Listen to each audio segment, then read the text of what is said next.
So today I'm with Monique. Monique, I approached you and told you that the purpose of my channel is to create prevention through awareness. How long have you been homeless out here in the streets of Phoenix? About 3 weeks. Going on 3 weeks now. 3 weeks homeless. Yeah. What happened 3 weeks ago? You were in a home, in an apartment? I was back at home. And somehow you ended up on the streets? I happened to come back out here to try to get things going good for myself. Or try to get into some treatment, but for now I've been still on the streets out here going on 3 weeks now. And are you using blues? No, just smoking weed. Okay. Have you ever tried blues? Yeah, I tried it like a couple times. Okay. And how are you able to stay away from it? 95% of the people that I talk to are using blues. How are you able to stay away from it? Well, I really never get the like I never really cared for it, or I never got the feeling of trying it. I don't know. It's just not my thing, I guess. Okay. And when you were in treatment, what type of treatment was that? For marijuana, or what type of treatment? Well, I was looking to get back into treatment, but I was gonna go give it a shot, see if I can try to, maybe this time is my time to work things out for myself. Through treatment? Yeah. For what substance? Marijuana. Okay. And does your family know that you've been out here in the streets for 3 weeks? Yes. So far, I finally first made my call home, and yeah, so I was gonna give it a shot and try it. Hopefully I get back in there sometime this coming week. Maybe things will go good for myself. Are you from Phoenix originally? No, I'm back from St. Carlos.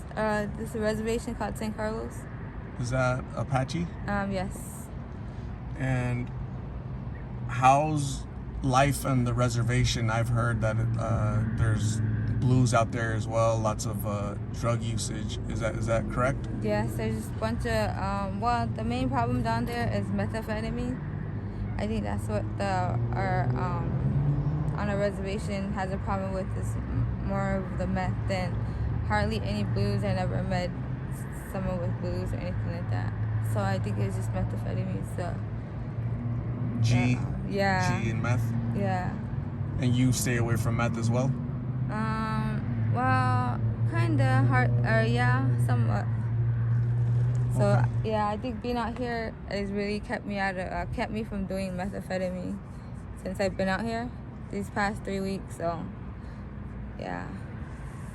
That's one good thing about it too, is that when I'm out here, is that I don't even like I don't know why I think it's harder being on the res, because that's more of a drug use down there than it is for me out here. So being on the streets here in Phoenix Kept me away from doing meth. Like I say, it has, because I never get the courage of wanting it or whatever. But then back down on the res, it's more harder for me to stay away from it down there than it is out here.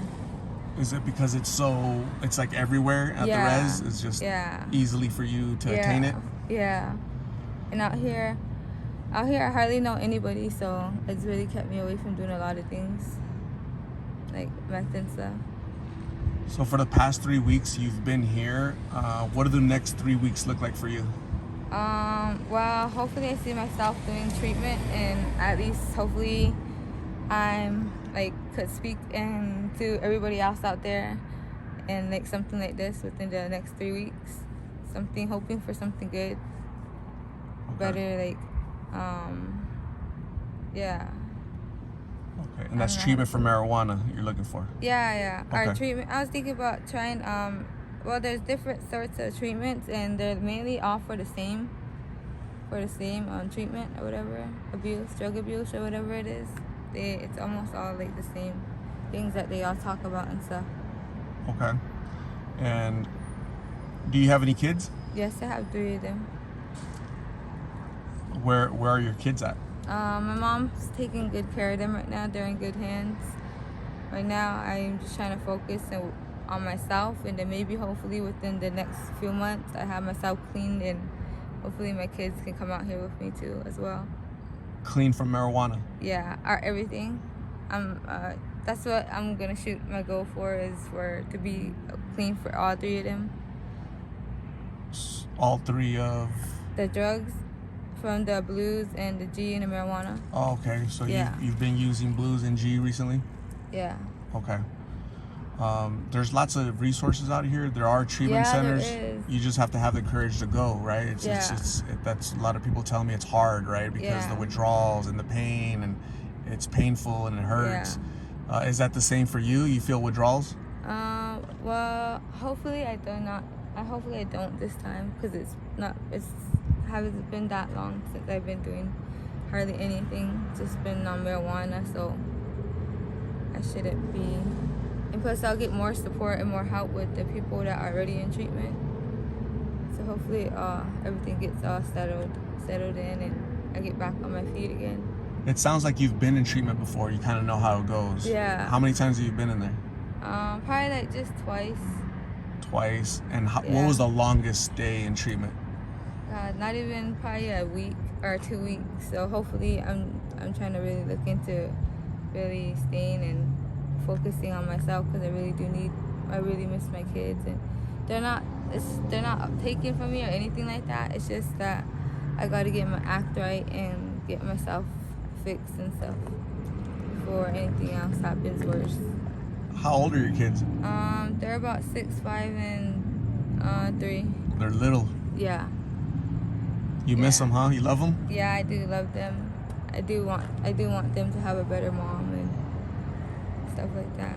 Just addiction is really hard. Yeah. So hopefully, I know I have my boyfriend here with me, so he's busy doing some things right now. So hopefully, we both get ourselves fixed and everything. So, do you think being out here as a couple, is that helping you or hurting you? It's helping me. How does it help you? It's helping me a lot, because then he's like keeping me away from like all these other drugs out there and stuff too, and he'll like help me like do better things, or he'll take me to places and shit like that, to the park, and we'll go hang out, or we'll do like try to stay away from the drugs and stuff. Okay. You know who also might like the park? Your 3 babies. They might like for you to take them to the park, you know? Yeah. They love the ducks too. I used to take them to go feed the ducks and stuff. Okay, that's awesome. Yeah. That's awesome. I bet you they miss that. They have good memories, and they probably need your mom. They need their mom right now, right? Yeah, they do. So I'm really hoping that you really do go to treatment, complete it. You probably need a little bit longer than 1 week. So maybe a month, 30 days, 60 days, just to really... Yeah, I think 90 days is the longest to get a certificate or to graduate from there or whatever. Okay. So I'm willing. I think, my mindset's already all set for that and everything like that. And it's just slowly, I'm just taking step by step. So I think the time is to that. Right now, like, I need to start straightening out everything for my life and my family and my kids back at home that I do miss. Absolutely. I've heard of Native Connections Treatment Center down in Phoenix. For natives. So there are resources, right? Yeah. And you I'll probably look into that too. Native Connection. Yeah. And so you should probably go check it out and just try to do it for your children. These pills are very dangerous out here. Yeah. Right? Have you OD'd? No. Anybody you've known OD'd? No. Not yet? No. These pills are dangerous. Yeah. I've gone to funerals already for people I've interviewed. Wow. Yeah. What? Yeah, on May 19th, 22-year-old Gabby passed away. Oh my God. Because she was using these pills. So, and she's one of 5 people, that I've interviewed, and 2 months later, 6 months later, a year later, their family calls me and says, "Hey, you interviewed my daughter, my son. I just got news from the Phoenix Police Department that they're no longer here. They were found at the back of an alley with the straw." So you don't want that call to go out to your family, right? To your children. That's so sad. Extremely sad, especially at that age, 22. Really young. You didn't really give yourself a chance to live. But Yeah. Maybe her story can help other people like you, right? It's hitting you a little hard because that's reality, that's real life. These pills are not a joke. Some of these pills are extremely, they're not made accurately, right? They're not 30 milligrams, they're not 50 milligrams. They could be 1,000 or 2,000 milligrams, and that's gonna be your last pill because it's just too much, regardless of your tolerance level. So that's something you need to consider, right? These aren't made in a pharmacy. These aren't made in a lab. The milligrams isn't correct. They could potentially be your last pill. Yeah, it is absolutely true. I'm not lying to you. So that's something for you to consider, that you're needed at home with your 3 children. Out here, it's fun with the boyfriend at the park, but it you know, you got more. You know, you got your children really need you, and it'd be tragic for you to not be there for them. Okay. So I'm gonna say thank you very much for talking to me. I really appreciate you sharing your story. I'm gonna give you my number, my card with my number on it, so you can call me if you ever do need a ride to Native Connections or any other treatment center. If you need to go to a shelter, if you need just somebody to talk to, if you want to use my phone to call your children, I'll let you use my phone. Because I believe in you, okay? So please give yourself a chance, and I'm gonna go grab you some lunch because lunch has been donated. It's late lunch, early dinner. Lunch has been donated by my subscribers, but please take care of yourself. We'll talk soon. God bless you, okay? Okay, you too. Good night. Have a good night.